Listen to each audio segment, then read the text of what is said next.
Then I wake up in the morning and the alarm gives out a warning. I don't think I'll ever make it on Hey time. gang, welcome to Wednesday. Today we are going to continue to dive deeper into the world of a t-shirt. Speaking of the t-shirt, here is the GOAT t-shirt.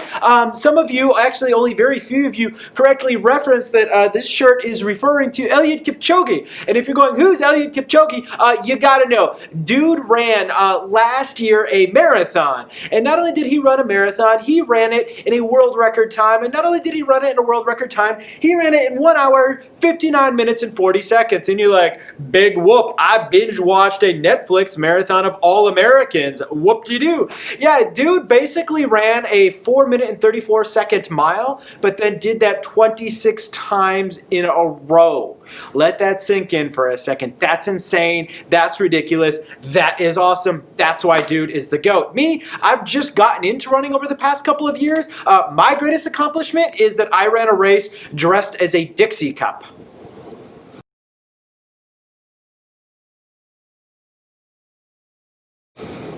Yeah, and I know some of you are thinking like, chicken costumes next, isn't it? No, but if there are, there will be pictures of it. Hey, and speaking of pictures, remember to submit your photo challenge by the end of the week, today, tomorrow, Friday, whatever it is. Loving the pictures that have come in so far.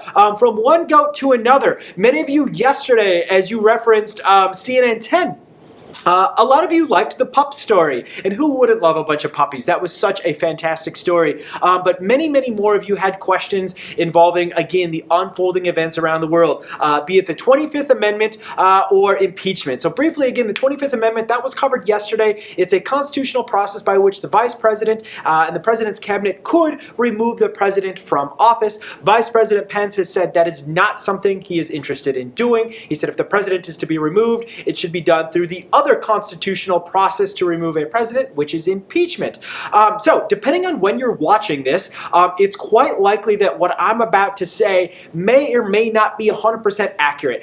As of 8 o'clock this morning, where I am right now, the House of Representatives is set to vote later today to impeach President Trump in Congress. And it is almost a guarantee that that impeachment vote will pass with all representatives, Democratic representatives voting in support of it, and a number of Republican representatives. And so I just want to take a moment this morning to talk a little bit about impeachment. Odds are you discussed it last year in your American history class and perhaps current events, but really impeachment is not a process to be taken lightly. It's a process that has only happened 3 other times, in fact, in our nation's history. Andrew Johnson, following the end of the Civil War and the assassination of President Lincoln, he wasn't impeached because of anything to do with the assassination. President Clinton was impeached when I happened to be in high school. I was a junior in high school. And then just last year was the 3rd time it happened when President Trump was impeached for the first time.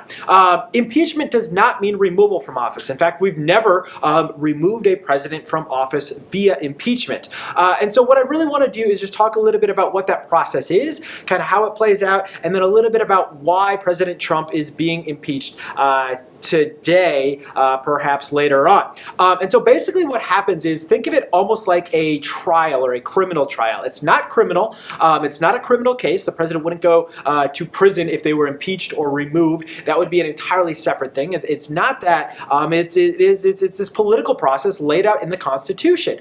And basically what happens is the House of Representatives, one of our 2 bodies of Congress, would introduce what are known as articles of impeachment. Articles of impeachment are essentially the charges. Think of it like a crime. The charges, basically what the president is accused of doing or not doing. They introduce these articles, and I happen to have the House articles right here. I should probably return them back to Washington because they're voting on them this afternoon. But the articles are right here, and I just want to read briefly from part of the articles. Because the president is being impeached on one article of impeachment, and it is Article 1, Incitement of Insurrection.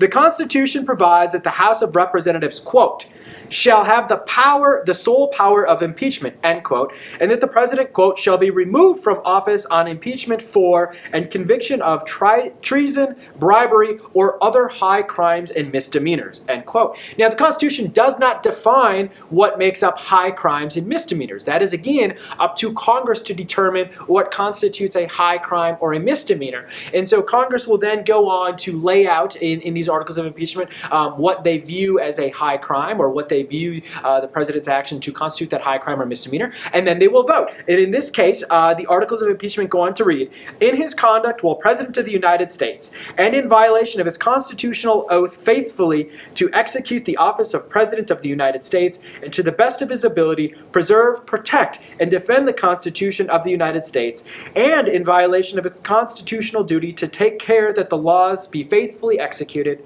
Donald John Trump engaged in high crimes and misdemeanors by inciting violence against the government of the United States. And then it goes on to lay that out. And so all 435 members of the House will vote. It needs a simple majority to basically formalize these charges. And again, it's almost a certainty that all the Democratic members of the House will vote in support of this. And it's looking like, as of this morning, there will be a number of Republicans in support of it as well, giving it what they would call bipartisan support, meaning support from both parties. It needs a simple majority of 435, so that's 218 votes in favor, and then that would move it on over to the Senate. Once it gets to the Senate, that's where, think of it again, if you're equating it to like a criminal case, that's where the trial would take place.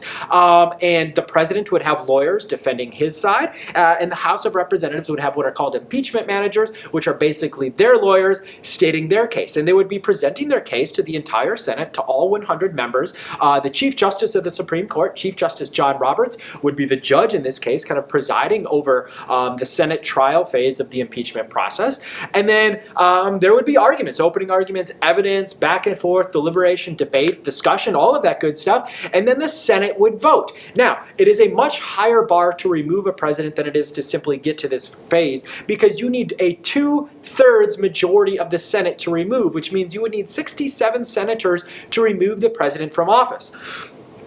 When the president was impeached the first time last year, all Democratic members voted in favor, and one Republican, Mitt Romney, senator from Utah, also voted to remove. That was notable because that was the first time a member of the president's own party voted in support of removal during the impeachment process. And this time, nobody really knows what level of support there will be for removal. Last time, it was almost a guarantee that the Senate was not going to convict and remove. This time, it's more of an open question. The Senate Majority Leader, Mitch McConnell, a Republican from Kentucky, has indicated his support for proceeding with the trial. Whether or not that's his support for voting to convict and remove, that's hard to say. Now, this is all a process, right? The House portion is taking place today. The Senate trial portion, theoretically, I suppose it could take place as soon as, later this week. But January 20th, 1 week from today, is Inauguration Day, when President-elect Biden will be taking the oath of office and officially becoming president. And it's possible, in fact, it might even be likely that the Senate trial phase doesn't take place until sometime after January 20th, when the president is out of office. And so that's a little bit on the impeachment process, which brings us to the next question. Why? Right? Why impeach the president at this point? Many of you wondered, because you noted that in a week, his term will be up regardless, no matter what. So why go through this process? And really, there are kind of, I think, three reasons that you could say why members would vote to impeach or vote to remove or to convict of, the article of impeachment that was laid out. First, it's to provide some accountability, to say, you know what, the President of the United States, they have responsibility and they must have consequences for their actions. Even if those consequences are being removed for just a few days, the idea would be, look, your actions, if found guilty, rise to the level that, you know what, you are no longer fit to serve as the leader of this country, even if it's just for a few days. They would say, you know what, your time is up and you therefore should be removed from office. Whether it's a week or a few days, the actions are just so egregious that you no longer have the authority, or you should no longer have the power to continue. However, again, he might be convicted after he is out of office. So then it's like, well, what's the point? You can't remove him. He's already been removed. And I guess there's probably two reasons why senators might vote to convict even if he is no longer president. The first, again, it sends a message, especially if you have, again, 67 senators. That means you would have Democrats and Republicans, both parties, voting to say, yeah, he was guilty of the article that was laid out, incitement of insurrection. And that sends a message to the country and to the president that what happened, the president's actions leading up to it, that would be a way of saying that is not okay, that is not acceptable, that is not something that we can support, that is not something, conduct that should be approved of, however you want to look at it. So that would be one reason. And then a second, maybe more concrete reason is if the president were to be removed and found guilty, or not even removed, but found guilty of Article 1, incitement of insurrection, it gets a little tricky here, but the 14th Amendment to the Constitution basically says no person in this country can serve elected office if they participated in or were found guilty of, among other things, insurrection. This was an amendment, a Reconstruction Amendment that came after the Civil War, which basically was used to keep Confederate politicians from holding office. The idea being, you just committed treason against this country, you just tried to tear this country apart, you don't get to rejoin our government. And so in this case, that amendment would be then applied to Donald Trump, and you might be going, well, what, when, why, how? And the idea being that the president would be ineligible from running for political office, again, including running for president again in 2024, which the president initially, we haven't heard from him in a while on this, but has stated that he intends to do. Oh man, there's a whole lot there. I wanted to try and give you a recap. I know I'm glossing over some of the details because I don't have like an hour here to get into all the depth of that, but that should give you kind of some of the nitty-gritty broad strokes overview. We're going to keep an eye on it because it is, as I said, an unfolding event. It is history happening around us. Let's move on. Hey, it is as I said, a Where in the World Wednesday.